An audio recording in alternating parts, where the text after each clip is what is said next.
Hayırlı күн қыздар, қалдарыңыз қалай? Сәлеметсіз апай, шүкір, жақсы, өзіңіз қалайсыз? Жақсымын. Жаңа бірінші сабақ сіздерге ашып қойып, мен күтіп отырсам, маған қыркүйек ағымы кіріп тұр ғой. Сабақтың басында сіздерге жаңалық айтайын. Бүгінгі әдебиетте сіздерге мен сабақ бермеймін, жалпы бүгіннен бастап деп айтайыншы. Мұғалімдеріңіз ауысады. Апай, сіз өзіңіз беремін дедіңіз ғой? Иә, апай. Қандай Бақаңыз себеп екенін айтпай қойсам, араларыңыздағы оқушылар біледі. Сондықтан мен Нұрмұхамед ағайға өткізіп бердім. Ол уақыттың тығыздығы басқа мәселе емес. Сол себепті әдебиеттеріңіз бүгіннен бастап Нұрмұхамед ағайға көшеді. Бүгінгі ертеңгі әдебиеттеріңіздің барлығын сол ағай өткізеді. Одан ары қарайғысын келесі аптаның ішінде көреміз, бірақ мен толыққанды сіздердің әдебиеттеріңізді өткізіп бердім. Себебін енді ашып айтпай ақ қояйын, иә? Бірақ жалпылама менің сабақ өту стиліме байланысты сіздердің тараптарыңыздан көңіл толмаушылық деген нәрсе бар екен. Сондықтан ауыстыруға тура келді. Ал кеттік қазақ тілін бастайық. Бүгін бізде өте сондай бір негізгі сала дейміз. Қазақ тіліндегі сондай ең маңызды саланың бірі синтаксис басталады. Ал бірінші синтаксиске кірмес бұрын осы уақытқа дейін өткен тақырыптар негізінде кімде қандай сұрақ бар? Содан бастайық.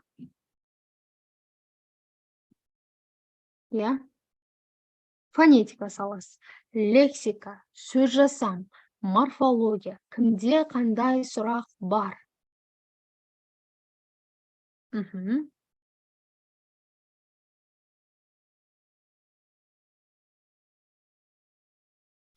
Қазақ тіліне әзірге мен өзім беремін. Мыса, қызыр, қазақ тіліне байланысты кімде қандай сұрақ бар? Жақсы. Жақсы, түсінікті дейді. Енді кішкене синтаксисті бастап алайық. Әдебиет өткізілсе, сіздердің тек қазақ тілдеріңізбен жұмыс жасаймын. Сол кезде қойылатын сұрақтардың барлығын сол кезде қойып сұрап аламын. Жақсы. Синтаксис деген сала. Қандай сала, иә? Жалпы тіл білімінде бізде барлық тіл білімі емес, өмірде де барлық нәрсе жеңілден күрделіге қарай, оңайдан қиынға қарай деп жүреді, иә, білесіздер. Мысалы, мектепті оқушылар 11-ші сыныптан төмен қарай оқымайды, бірден бастап оқиды деген секілді, кез келген нәрсенің басы және шарықтау шегі деген нәрсе болады. Кез келген әдеби шығармада бір оқиға басталады, бір шарықтау шегіне жетіп, ең соңында шешімге келеді.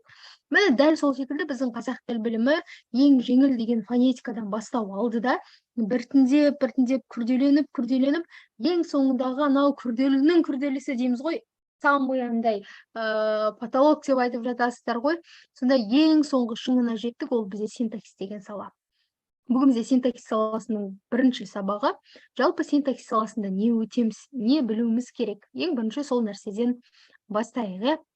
Синтаксис саласы жалпылама алғанда қазақ тіл біліміндегі сөз тіркестерін қараңдар. Осы уақытқа дейін фонетика дыбысты қарастырды, лексика сөз және сөз мағыналарын қарастырды, сөз жасам сөзге жалғанатын қосымша жаңа сөздің жасалуын қалыптастырды. Ал морфология сол сөздерді белгілі бір таптарға жіктеуді қарастырып еді. Енді синтаксис сол сөздерден сөз тіркесін, сөз тіркестерінен сөйлем жасап, сөз тіркесі мен сөйлемдерді зерттейтін белгілі бір тіл білімнің саласы ретінде қарастырылады. Ал енді сіздерге сұрақ, сөз тіркесі деген не?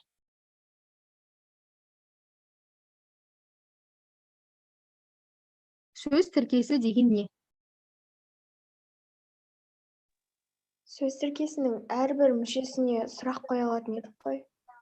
Мысалы, Жақсы. Иә. Мысалы, сөз тіркесіне әдемі жер дегенде не жер, ал қандай жер әдемі жер дегенде? иә, сондай. Сұрақ қойылады. Жақсы. Ал бізде тіркестің жалпылама қандай тіркестердің түрі бар еді? Тұрақты тіркес. Сөз тіркесі, тұрақты тіркес, сосын Тіркесті сөз бар? Анау неде? Күрделі сөздің ішінде бар еді ғой. Тіркесті сөз. Жақсы. Күрделі сөздің ішіндегі біреуі ол не?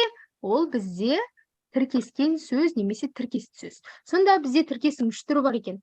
Тұрақты сөз тіркесі, фразологизм. Одан кейін жай ғана сөз тіркесі бар екен. Және Тіркесті сөз сөз. бар екен. Тіркесті сөз деген бар екен. Ал енді бұл үшеуін бір-бірінен қалай ажыратамыз? Сұрақ сіздерге. Сіздер тұрақты сөз тіркесін білесіздер. Тіркесті сөзді білесіздер. Ал енді үшеуінде қандай айырмашылық бар деп ойлайсыз? Қазірше. Мен сабақтың соңында тағы да қоям бұл сұрақты қайталап. Мысалы, тұрақты сөз тіркесінде сөзді ауыстыра алмайды да, мысалы, таяқ тастам жер дегенде, мысалы, біз ағаш тастам жер деп айта алмаймыз. Сөз тіркесіне 2 сұрақ қойылады. Ал тіркесті сөз, ол мысалы, бір сұраққа ғана жауап береді. Яғни бізде тұрақты сөз тіркесі ол белгілі бір ол баяғыдан қалыптасып қалған, оның басқа бір сөздермен ауыстыра алмаймыз. Яғни өзімізге түсінікті болып қалған, және де жаңағы 2-3 сөзден тұрса да, ол белгілі бір мағынаны, бірақ мағынаны білдіреді.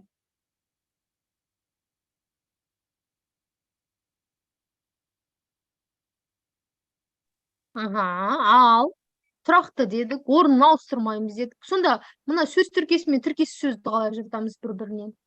Тіркесті сөз бір сұраққа жауап береді ғой. Жақсы. Ал сөз тіркесі 2 сұраққа жауап береді. 2 сөз болып, бірақ тіркесті сөз. Жақсы, ал енді ары қарай тыңдаңыздар. Мен сөз тіркесі деген не деген нәрсені қазір сіздерге ашып түсіндіретін боламын. Сөз тіркесі бізде кемінде 2 толық мағынасы бар сөз ғой. Толық мағынаны неге айтып тұр? Өйткені бізде шылауда белгілі бір толық мағына болмайды. Яғни шылау мен белгілі бір сөз тіркесе, біз оны сөз тіркесі деп ала алмаймыз. Не себепті? Өйткені шылау сол сөзге көмекшілік қана қызмет атқарады да, бірақ сұраққа жауап береді екеуі. Ал сөз тіркесі кемінде 3-4 бола беруі мүмкін деген сөз бұл, иә? Сонда кемінде 2 толық мағыналық сөздің бір-біріне бағына байланыс жасауы, ол бізде сөз тіркесі деп аталады. Сөз тіркесі деп аталады. Кемінде 2 толық мағыналы сөздің. Енді қараңыздар, сөз тіркесі деген не? Сөз тіркесі айдан алынбайды, сөйлем деген айдан алынбайды. Көп оқушыға сөйлем талдаңыз, соның ішіне сөз тіркесін жасаңыз десе, көп оқушы түсіне бермейді. Не себепті? Өйткені бізде қараңыздар, сөз тіркесі сөзден жасалып тұр ғой, иә? Сөз тіркесі сөзден жасалып тұр, сөзден. Дәл сол секілді осы сөз тіркестері арқылы бізде не жасалады? Сөйлем жасалады. Сондықтан біз сөз тіркесінен жеке сөзді алып қарастырып талдай аламыз. Сөйлемнен сөз тіркестерін құрап қарастырып жасай аламыз. Енді сөз тіркесі деген не? Мен келдім. Міне мынау бізде сөз тіркесі. Немесе қалаға қараңыздар. Келе жатыр. Мынау да бізде сөз тіркесі. Міне көрдіңіздер, мен келдім 2 сөзден тұр, қалаға келе жатыр 3 сөзден тұр. Неге? Өйткені мынаның бір сыңары күрделі сөз болып тұр. Бұл екеуіміз ажырата алмаймыз. Бұл екеуі бір сөздің орнына жүріп тұр, бітті. Келе жатыр бір сыңары, қалаға деген 2-ші сыңары. Яғни 2 толық мағыналы сөзден не істеп тұр? Бір-біріне бағына байланысу арқылы бізде сөз тіркесі. Мына жерде де дәл солай. Немесе әдемі айна дей салған. Міне айна деген сөзге әдемі деген сөз бағына байланыс жасап, екеуі бізде нені құрап тұр? Сөз тіркесін құрап тұр екен. Сөз тіркесінің басты ерекшелігі, құрамындағы сөздерде 2 толық мағына болады. Құрамындағы әрбір сөз жеке-жеке сұраққа жауап береді. Яғни әдемі айна, қандай айна? Әдемі айна, яғни әдемі деген сөзге қандай деген сұрақ қоямыз? Әдемі не деген сұрақ қоямыз? Айна деген сөзге. Сонда сөз тіркесінің құрамындағы әрбір мүше не істейді? Жеке-жеке сұраққа жауап береді екен. Сөйлемде де дәл сол секілді сөз тіркесінің әрбір мүшесі жеке қызмет атқарады. Сөз тіркесі сонда 2-ге жіктеледі екен. Неге байланысты? Өйткені мен сіздерде мына жерге мән берсеңіздер, 2 толық мағыналы сөздің бірі екіншісіне бағына байланысу депті. Бағыну деген нәрсе. Ал енді мен әкеме жаңағы бағынамын деген дүние бар, иә? Немесе сіздер ата-аналарыңызға бағынасыздар. Ол бағыну деген не нәрсе жалпы? Олардың айтқандарын тыңдау. бір нәрсеге бағыну, бір нәрсеге қарау. тыңдау айтқан нәрсені тыңдап істеу деген ба? Жақсы. Яғни бағыну оның айтқанын істеу, жасау. Яғни ол жерде главный деген адам, негізгі деген адам ол сіздің әкеңіз, иә? Өйткені сіз оның айтқанын жасайсыз, иә? Дәл сол секілді. Бізде сөз тіркесі осылай бағыныңқы, басыңқы деп, басыңқы деген яғни ең негізгі главный деген нәрсе. Соған қарай сөз тіркесінің құрамында бағыныңқы және басыңқы сыңар деген болады. Бізде сөз тіркесі екі я болмаса одан да көп сөзден тұрады ғой, білесіздер, иә? Соның ең алғашқы бірінші сөзі ол бізде бағыныңқы сыңар. Яғни сіздер ата-аналарыңызға бағынасыздар ғой, ол бағыныңқы болады.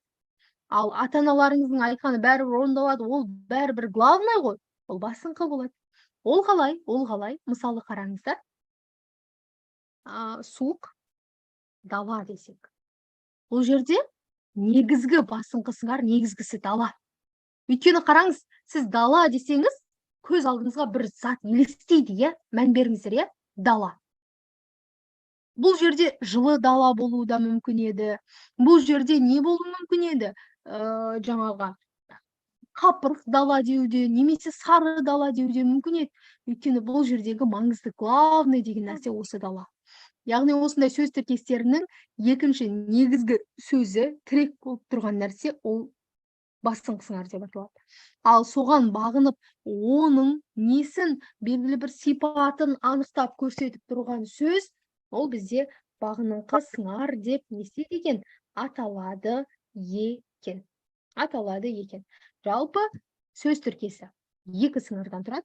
Ең негізгі деген сыңар ол басыңқы сыңар, ал бірінші сөз ол әрдайым бағыныңқы сыңар болады.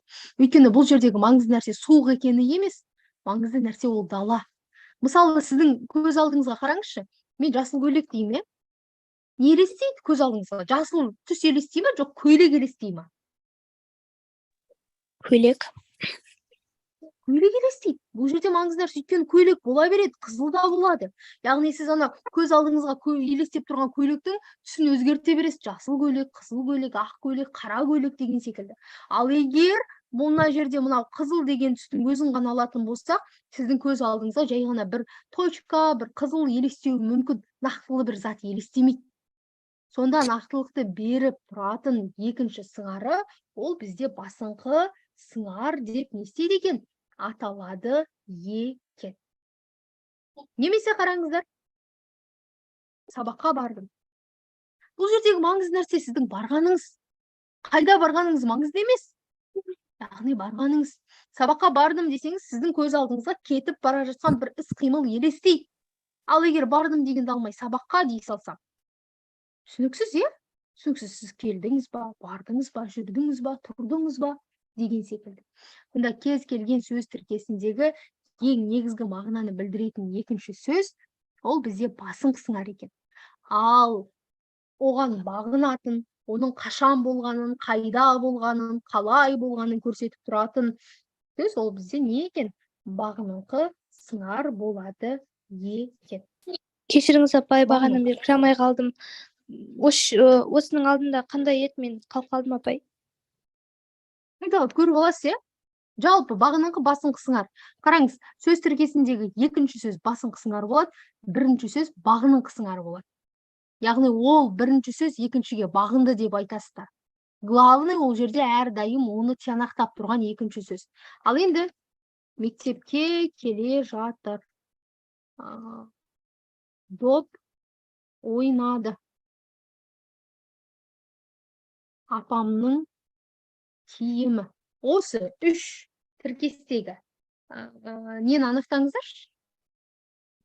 Бағыныңқы басыңқы сыңарды. Осы доп ойнады дегендегі доп деген бағаныңқы болса, басыңқы деген ойнады, иә? Не? Бағыңқы мектеп болады да, келе жатыр басыңқы болады. Жақсы. Сосын киімі? апамның деген бағаныңқы, киімі деген екінші солай бола ма апай? Киімі. Бағаныңқы болады. Киімі бағыңқы Мына болады. жерде негізгі нәрсе ол келе жатуы, иә, оның қайда келе жатқаны маңызды емес. Ол мүмкін үйге келе жатыр, ол мүмкін далаға, айырмашылығы ойнады, ол мүмкін доп ойнауы мүмкін, ол мүмкін асық ойнауы мүмкін, иә. Апамның киімі, ол киім апаңыздікі болуы мүмкін, тәтеңіздікі болуы мүмкін, атаңыздікі болуы мүмкін деген секілді. Өте жақсы. Енді осы жерде бізге қазір басыңқы сыңар керек. Ал не үшін керек дейтін болсаңыздар, енді біз сол басыңқы сыңарға байланысты сөз тіркестерін өзіндік екі топқа жіктейміз. Есімді сөз тіркесі, міне, және де етістікті сөз тіркесі. Неге бұлар басыңқы сыңарға қарай жіктеледі десеңіздер, жаңағы сөз тіркесіндегі бірінші және екінші сыңар болды ғой. Осы басыңқы сыңар етістіктен болатын болса, ол етістікті сөз тіркесі болады. Басыңқы сыңар есім сөз таптары, зат есім, сын есім, сан есімнен болатын болса, ол есімді сөз тіркесі болып саналады.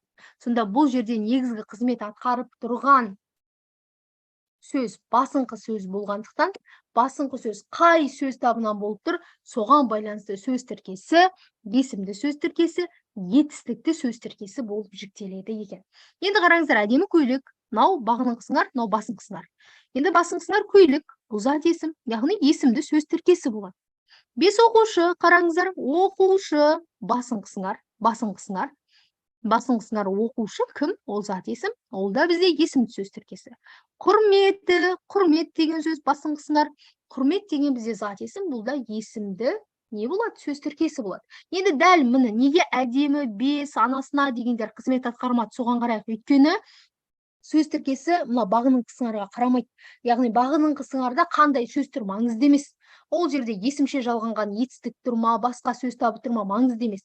Сөз тіркесінің есімді етістікті болып жүктелу кезінде ең маңызды нәрсе бар, ол басыңқы сыңар. Міне қараңыздар, сол әдемі деген сөз, бірақ мына жерде басыңқы сыңар сөйледі. Сөйледі деген етістік болғаннан кейін, ол етістікті сөз тіркесі болып кетті. Әдемі деген сөз ешқандай рөл атқарған жоқ. 5 алды, міне мына жерде де тұр, мына жерде де тұр 5 деген. Бұның басыңқы сыңары алды деген етістік, сондықтан бұл етістікті сөз тіркесі болды. Анасына барды, дәл сол секілді анасына деген сөз тұр, қараңыздар, анасына деген барды деген етістік, басыңқы сыңар. Міне сол басыңқы сыңардың есім сөз табынан, я болмаса етістіктен болуына байланысты сөз тіркесі екіге жүктеледі екен, есімді сөз тіркесі, етістікті сөз тіркесі болып. Сонда етістікті сөз тіркесін көрсет десе бірден басыңқы сыңарға. Есімді сөз тіркесін көрсет десе бірден басыңқы сыңарға назар аударады екенбіз. Түсінікті ма? Иә. Сұрақ бар ма?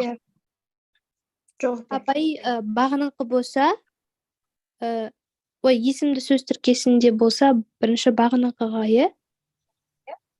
Жоқ. Мына басыңқы. Есімді етістікте де, екеуінде де басыңқы рөл ойнайды, бітті. Сөз тіркесі, қараңыздар, сөз тіркесі басыңқы сыңардың етістіктен немесе есім сөз табынан болуына байланысты екіге жіктеледі. Екеуінде де негізгі рөлді атқаратын басыңқы сыңар. Яғни басыңқы сыңар зат есім, сын есім, сан есім секілді есім сөз табынан болса, ол есімді сөз тіркесі болады. Ал басыңқы сыңар етістіктен болса, етістікті сөз тіркесі болады. Кез келген бір әдеби кітапты аша қалып, оқысаңыздар, кәдімгі енді көп қой сөйлемдер. Сол жерден алсаңыздар, мысалы қараңыздар, 9-шы сыныпта қазақ тілі бар екен менің алдымда. Қазір мысалы қатты жүргендіктен шаршап қалды. Немесе таң ата үйге жеттік. Үйге жеттік дегенді алсақ, сөз тіркесі ретінде. Үйге жеттік. Бұл жердегі негізгі басыңқы сыңар жеттік. Жеттік етістік болғандықтан, етістік, сөз табы ретінде етістік болғандықтан, ол етістікті сөз тіркесі болады. Немесе сол жыл дегенді алайық тіркесті. Сол жылы деген тіркесті алайық. Бұл жерде басыңқы сыңар жылы.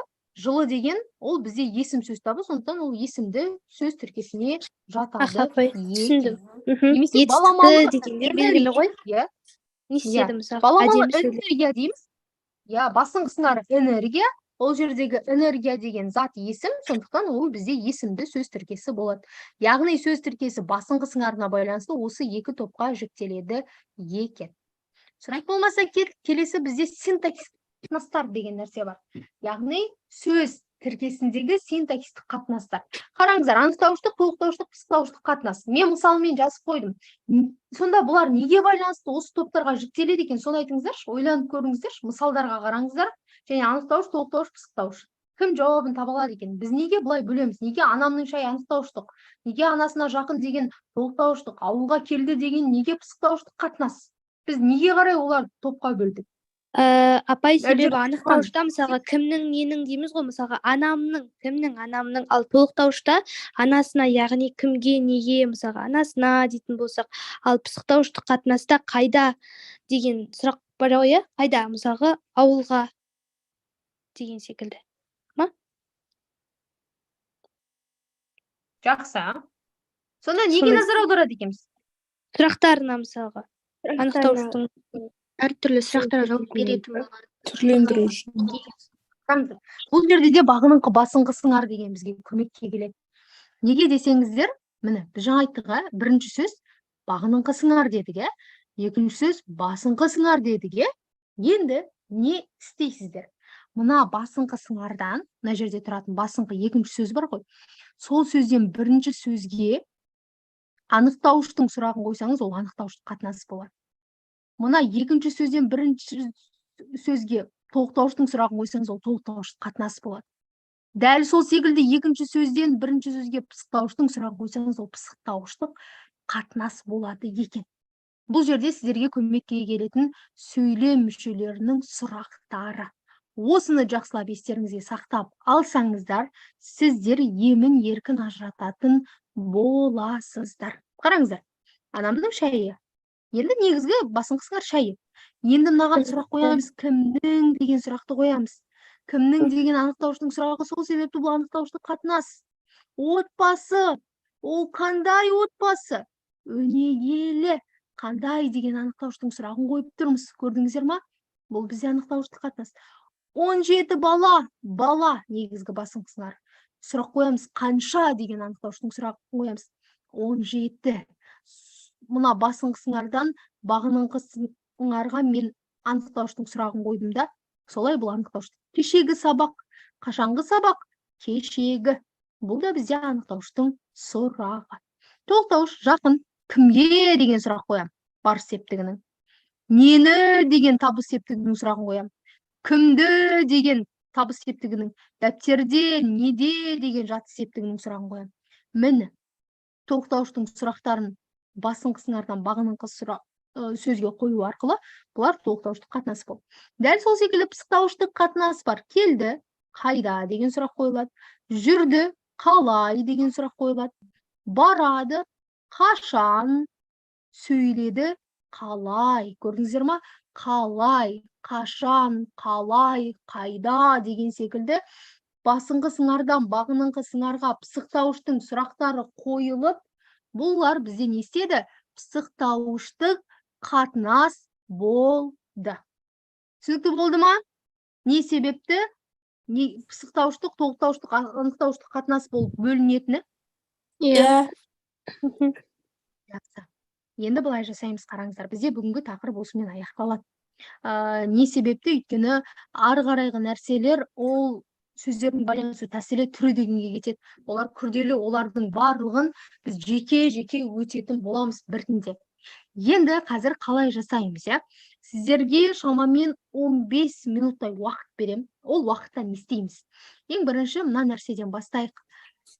Ең бірінші нәрсе, қараңыздар, мен кез келген бір тіркесті мысал қыламын. Немесе бір кез келген сөйлемді алайын, Мына жерде мысалы кітапта сабақта қолданған сөйлемесе, жай сөйлем болса жақсы болатын еді. Қазір 1 минут. 3-ші кітапта бар шығар, бір жай сөйлемді ала салайын.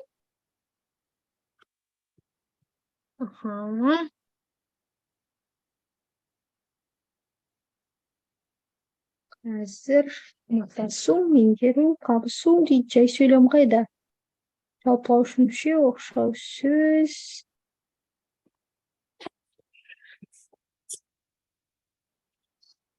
Міне. Жай сөйлем.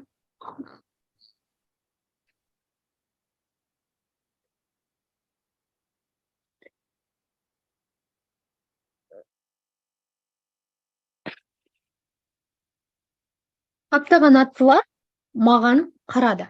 Қараңыздар.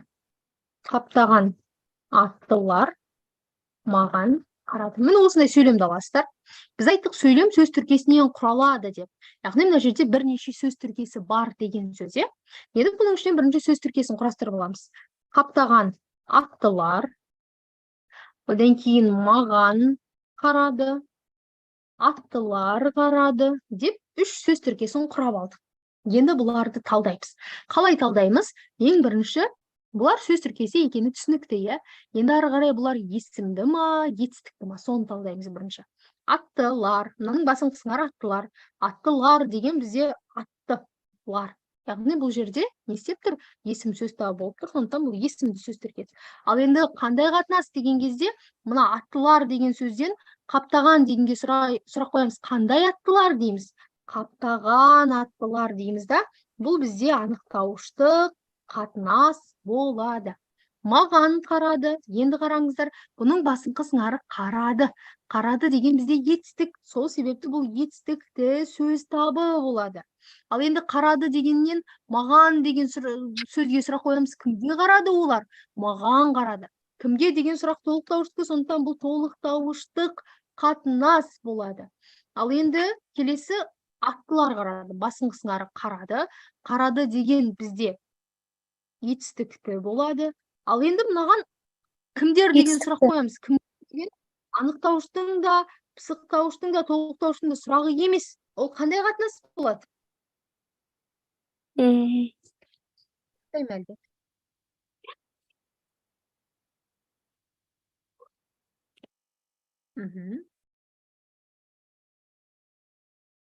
Қалай ойлайсыздар? Толықтауыш па, анықтауыш па? Қайсына жатсам? Қарады. Толықтауыш болады. Толықтауыш неге қарады? Жоқ. Аттылар қарады. Қараған күндер аттылар. Бұл қараңыздар, анықтауыштық, толықтауыштық, пысықтауыштық ешқайсына жатпайды. Бұл предикатты қатынас болады. Бұны сіздер мектеп оқулығында қарастырмайсыздар. Бірақ сонда да біліп жүргендеріңіз жақсы. Өйткені көп оқушылар оған мынандай сұрақ қойды ғой, бітті толықтауыш қыла салайын деп. Не анықтауыштың сұрағына жауап бермейді, не пысықтауыш емес. Бұл толықтауыш бола салсын дейді, толықтауыш қатынас дей салады. Жоқ, біліңіздер, бастауыш пен баяндауыш арасында, яғни сіз мына баяндауыштан бірінші сөзге, негізгі басын қысыңардан бірінші сөзге бастауыштың сұрағын қойсаңыз, ол бастауыштық, баяндауыштық предикаттық қатынасы болады. Предикаттық. Бұны енді қазірше естеріңізде сақтап алыңыздар, шатаспас үшін ғана. Бұны бірақ жаттап алудың бір 100% қажеті жоқ. Маңыздысы, ертең мен келдім деген сияқты сөйлемдер келетін болса, сол кезде шатаспайтындай болуларыңыз керек. Жақсы ма? Жоғарғы оқу орнына барған кезде предикаттық қатынас деп жеке оқып аласыздар. Түсінікті ма?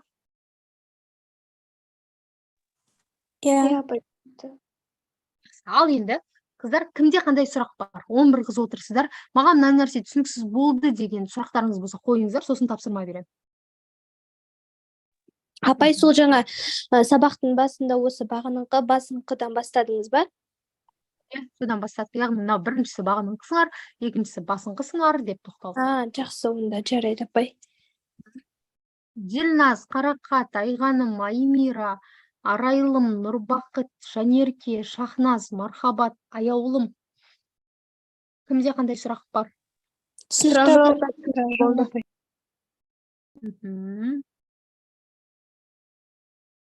Жақсы. Ендеше былай жасаймыз. Түсінікті дейді. Жақсы, түсінікті болса, енді кез келген бір әдеби шығарманы алайын. Әдебиеттен сіздерді қатты қинап жіберіппін, енді қазақ тілінен кішкене жеңілдеу тапсырма берейінші. Былай жасаңыздар, кез келген бір әдеби шығарманы аласыздар. Қазір әркім жеке сабақтың үстінде орындайсыздар, бірақ өйткені үйге берілгеннен кейін біреуіңіз кеш жібересіз, біреуіңіз ерте жібересіз, біреуіңіз орындайсыз, орындамайсыз деген секілді. Дәл қазір осы секілді жай сөйлем аласыздар. Кемінде жай сөйлемдеріңіз 5 сөзден тұру керек. Жай сөйлем кемінде 5 сөзден тұру керек. Сол 5 сөзден тұратын жай сөйлемді жаңағындай сөз тіркесі арқылы талдайсыздар. Мен сіздерге біреу мысал ретінде көрсетіп бердім ғой, иә? Бірінші сөйлем жазасыздар, содан сөз құралатын сөз тіркестерін жазып аласыздар. Сосын сол құралған сөз тіркестерін есімді ма, етістікті ма, сосын қандай қатынас бар, соларын ғана тауып шығасыздар. біртіндеп үйренуге. Бірінші орындайсыздар, сосын қателеріңізбен жұмыс жасаймыз, жақсы ма? 5 сөзден тұратын 5 сөйлемге талдау жасаңыздар. 5 сөйлем. 5 сөйлем емес, жарайды, 4 сөйлем дейінші. 40 кетті, 5 сөзден тұратын 4 сөйлемге уақыт беріледі 55-ке дейін 15 минут. Жақсы ма?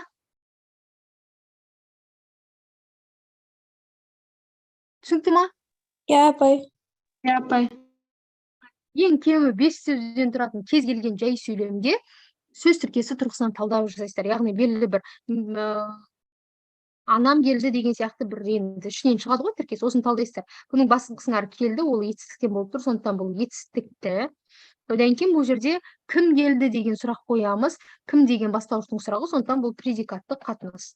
Дәл осы секілді бастауыштық, анықтауыштық, толықтауыштық, пысықтауыштық қатынас деп дәл осыны талдап шығасыздар. Сіздер мына нәрсені меңгермей, мынаның енді ары қарай бізде байланысу тәсілі бар, түрі бар, оны меңгере алмайсыздар. 5 сөз, 4 сөйлемнен сұрақтарыңыз болса бірден қойыңыздар, болмаса сіздерге орындауға уақыт берем. 55-ке дейін. Бар ма сұрақ?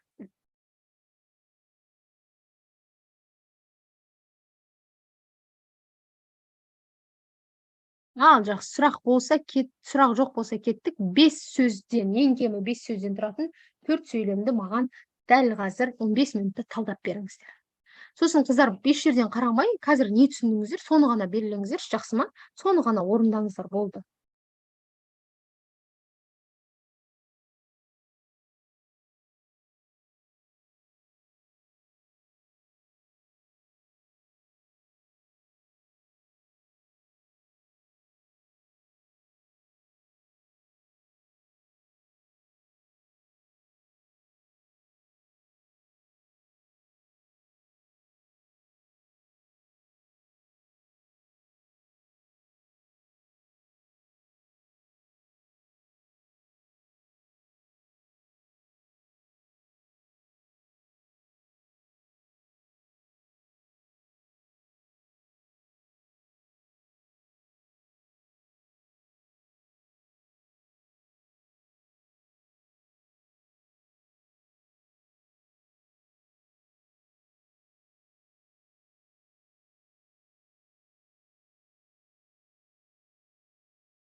абай мысалға ол өте нәзік сезімді еді деп алсам болады ғой, иә?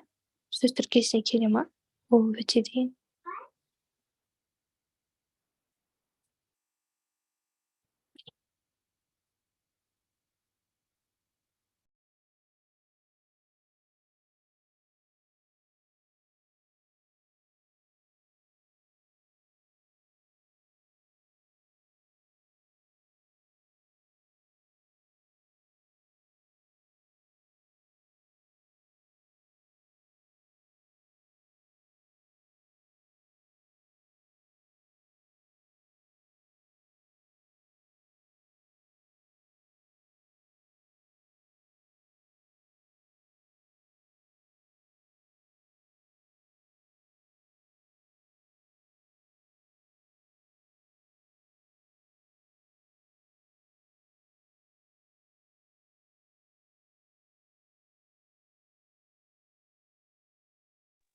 Апай, мен болдым телеграмға жіберейін ба?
Ал жақсы қыздар, келген бір-екі қыздікін талдап жіберейік, иә?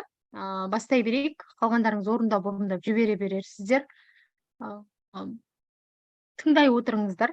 Қараңыздар, ең бірінші сөйлем ауырып жатқан жерінен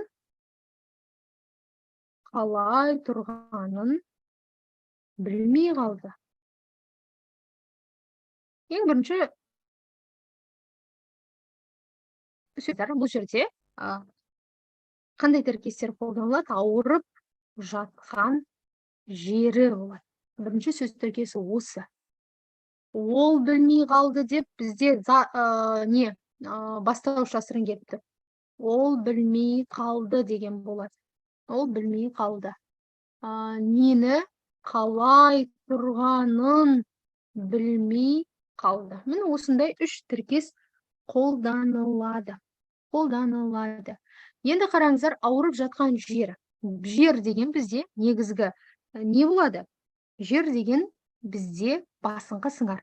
Ол зат есім, сондықтан бұл есімді сөз тіркесі болады. Енді жер дегеннен ауырып жатқан дегенге сұрақ қоямыз. Қандай жері? Ауырып жатқан жері. Қандай деген бізде анықтауыштың сұрағы, сондықтан бұл анықтауыштық қатынас болады.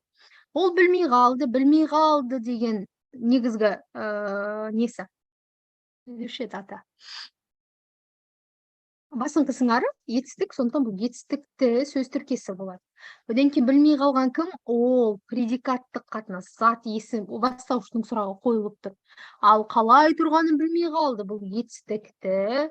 Одан кейін нені деген сұрақ қоямыз, ол толықтауыштық қатынас болады. Міне дәл осылай бірінші сөйлем талдану керек. Енді сізде кеткен қате қандай? Ауырып жатқан. Сіз пысықтауыштық қатынас дегенсіз, жарайды. Жатқан деген етістік дегенменде ауырып дегенге қалай жатқан деп сұрақ қоймайсыз. Өйткені бұл жерде ауырып жатқан екеуі не істеу арқылы? Тіркесу арқылы. Мысалы, ол келе жатыр дегенді сіз былай алмайсыз ғой, иә? Келе жатыр дегенді жеке тіркес ретінде алмайсыз ғой. Бұл жерде ауырып жатыр деген екеуі бірге күрделі сөз ретінде не істейді? Сөз тіркесінің бір ғана мүшесі бола алады. Сөз тіркесінің бір ғана мүшесі бола алады. Ешқашан сөз тіркесінің екі бірдей мүшесі болмайды. Яғни толыққанда ауырып жатқан жері болады да, ауырып жатқан деген сөз тіркесінің несі болады? Бағыныңқы сыңары. Тек қана бұл жерде ол не болып тұр? Күрделі болып тұр. Қалай тұрғанын деген болмайды. Өйткені қараңыз, тұрған деген, тұру деген ол етістік шығар, бірақ қалай деген екеуі бірге не істей алмайды? Тіркес бола алмайды сөз тіркесі. Мүмкін тіркескен сөз шығар, бірақ сөз тіркесі бола алмайды. Одан кейінгі келесі нәрсе бар.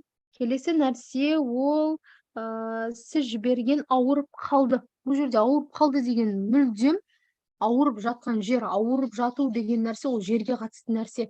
Ал білмей қалды деген ол бөлек нәрсе. Ауырып қалды дегенді айта алмаймыз. Ауырып жатқан жерінен қалай тұрғанын білмей қалды дегенмен ауырып қалдының ара қашықтығын түсініңіздер. Түсінді ма? Иә. Жақсы.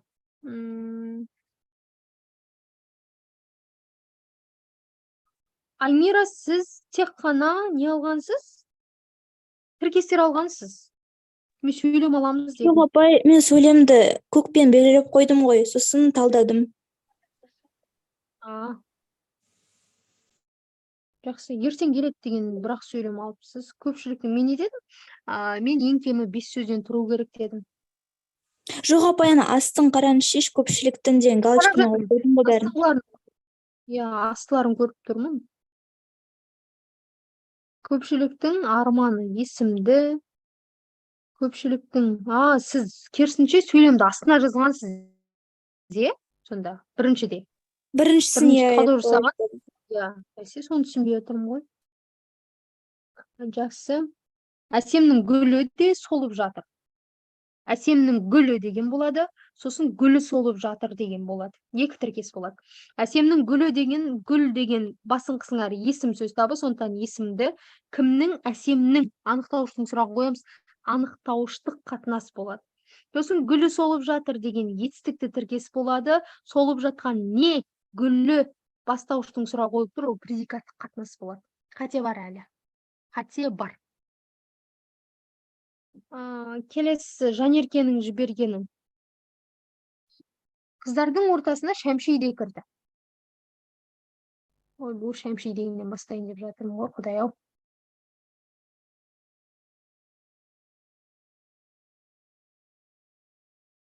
Шәмшидей кірді.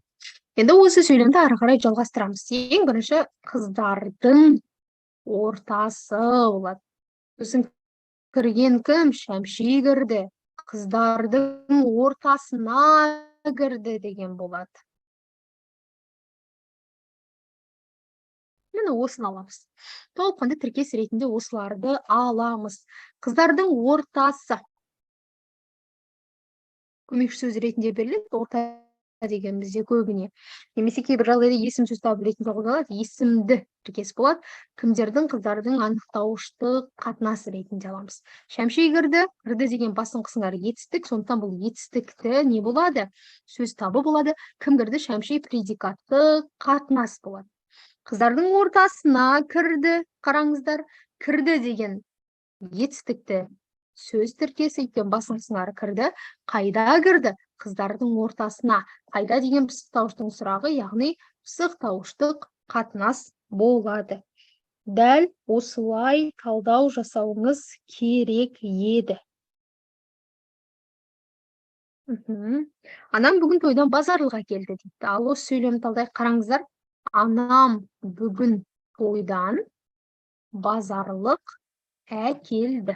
Енді мән береміз. Әкелген кім? Анам әкелді деген бір тіркес шығады, Анам әкелді. Одан кейін қашан әкелді? Бүгін әкелді деген шығады. Қайдан әкелді? Тойдан әкелді. Одан кейін базарлық әкелді деген осындай 4 сөз тіркесі шығады. Енді анам әкелді дегеннің басыңқы сыңары әкелді. Етістік. Сондықтан бұл етістікті сөз табы. Кім әкелді? Кім деген бастауыштың сұрағы, сонда бұл предикатты қатынас болады. Ал енді бүгін әкелді, басыңқы сыңары әкелді, бұл етістікті сөз табы. Етістікті сөз табы. Одан кейін Қашан деген сұрақ қоямыз. Қашан бізде пысықтауыштың сұрағы, яғни белгілі бір мезгілді көрсетіп, пысықтауыштық қатынас болады. Тойдан әкелді, қараңыздар, етістікті. Бұл да әкелді дегенмен қайдан әкелді? Тойдан, қайдан деп белгілі бір мекенді көрсетіп тұр. Бұл да пысықтауыштық қатынас болады. Базарлық әкелді. Ал бұл етістікті болады. Қандай қатынас мынау? Тауып көріңіздерші. Предикаттық не әкелді? Базарлық әкелді. Сөйлемде екі бастауыш бола ма?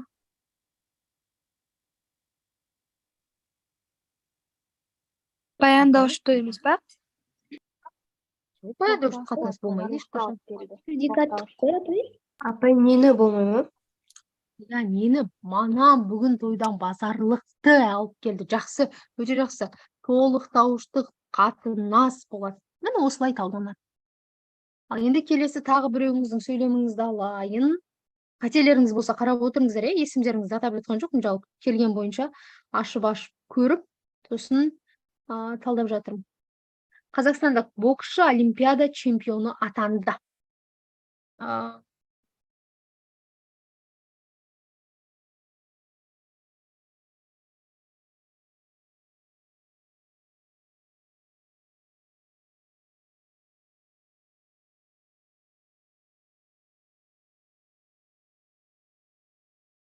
Атанды. Енді қараңыздар. Қазақстандық боксшы дегенді алайық.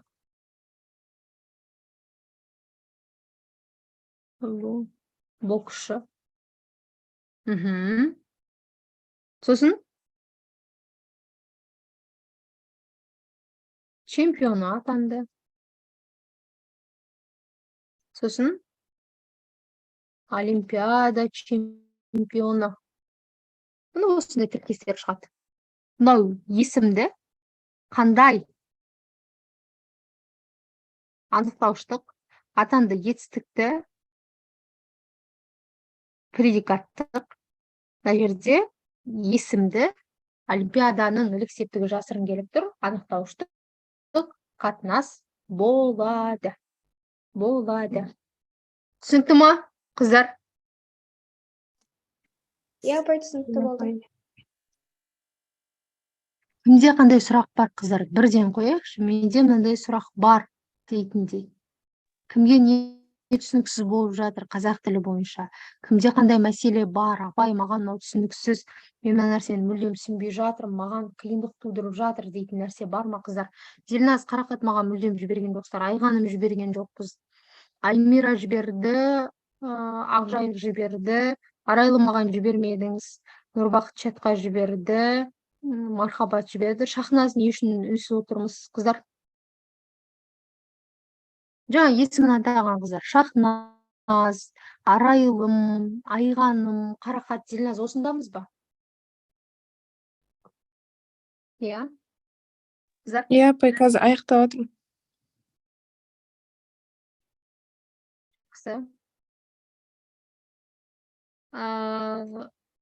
Әдебиет уақыты 17:10 ба? Шатаспасам 18:00 ма? 18:00 апай. Қазір бізде бір үй жұмыстары бар еді. Жақсы.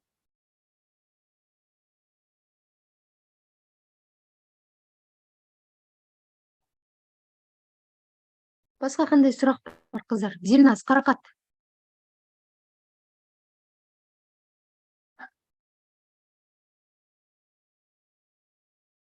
Иә. Күтіп отырмын. Ең тұрмағына микрофондарыңызды қосыңыздаршы. Зелназ Қарақат, өден кейін Шахназ.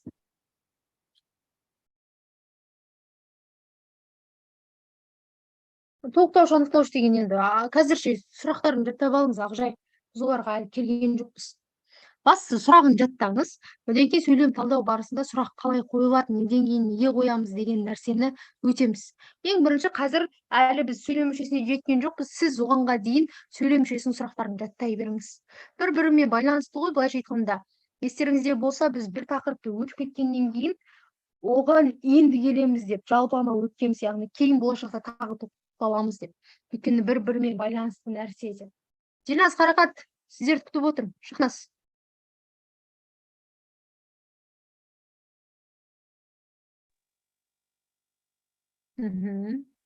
Шахназ қосты. Зелназ Қарақат.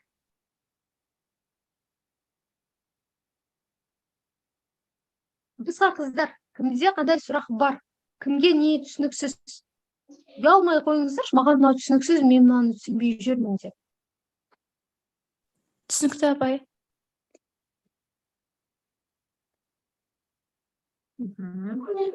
Көңілдеріңіз толмай жүрген нәрсе бар ма? Сабаққа байланысты. Жоқ апай. Жоқ апай, бәрі жақсы.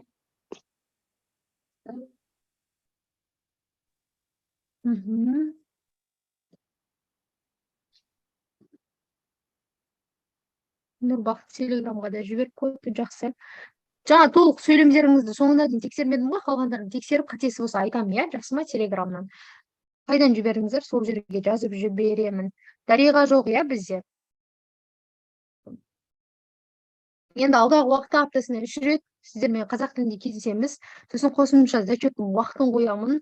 Сондықтан алдағы уақытта барынша зачетқа дайын жүріңіздер. Кез келген күні, кез келген уақытта айтамын. Енді барынша осы апта аяқталсын. Сосын келесі аптадан бастап сіздермен зачет бойынша жұмыс жасайтын боламыз.